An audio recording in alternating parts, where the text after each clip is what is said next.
Labour కోడ్లను వెంటనే 4 labour కోడ్లను వెంటనే కేంద్ర ప్రభుత్వం కార్మిక రైతు ప్రజా వ్యతిరేక విధానాలు కేంద్ర ప్రభుత్వం కార్మిక రైతు వ్యతిరేక విధానాలు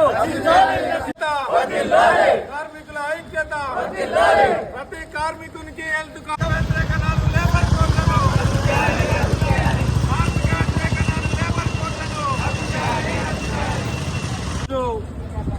కేంద్ర ప్రభుత్వము తీసుకొచ్చినటువంటి 4 లేబర్ కోడ్లకు వ్యతిరేకంగా దేశవ్యాప్తంగా కార్మిక సంఘాలు ఫిబ్రవరి 12 ఈ రోజున ఒక్కరోజు సమ్మెకు పిలుపునివ్వడం జరిగింది. ఈ సమ్మెలో భాగంగా మనము బెజ్జంకి మండల కేంద్రంలో సమ్మెలో వివిధ రంగాలటువంటి కార్మిక వర్గం అందరూ పాల్గొని విజయవంతం. ముఖ్యంగా కేంద్రంలో ఉన్నటువంటి బీజేపీ ప్రభుత్వము కార్మిక వర్గాన్ని నిండా ముంచి కార్పొరేట్లకు అనుకూలమైనటువంటి విధానాలు తీసుకొస్తా ఉన్నది. మరి ఈరోజు కేంద్ర ప్రభుత్వము 29 కార్మిక చట్టాలను రద్దు చేసి 4 లేబర్ కోడ్లుగా తీసుకొచ్చింది.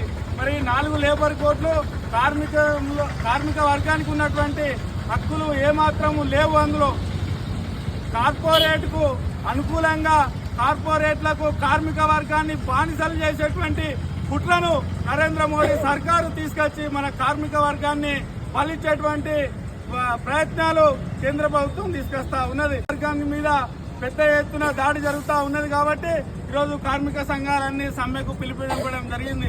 మరి ఈరోజు మనము సిఐటియు ఆధ్వర్యంలో మండలంలో పెద్ద ఎత్తున నిరసన కార్యక్రమాలు అట్లాగే మండలంలో ఉన్నటువంటి అన్ని గ్రామాల్లో సమ్మెను విజయవంతం చేసుకోవడం జరిగింది. మరి ఈ సమ్మె ద్వారా ప్రభుత్వాన్ని డిమాండ్ చేస్తా ఉన్నాము.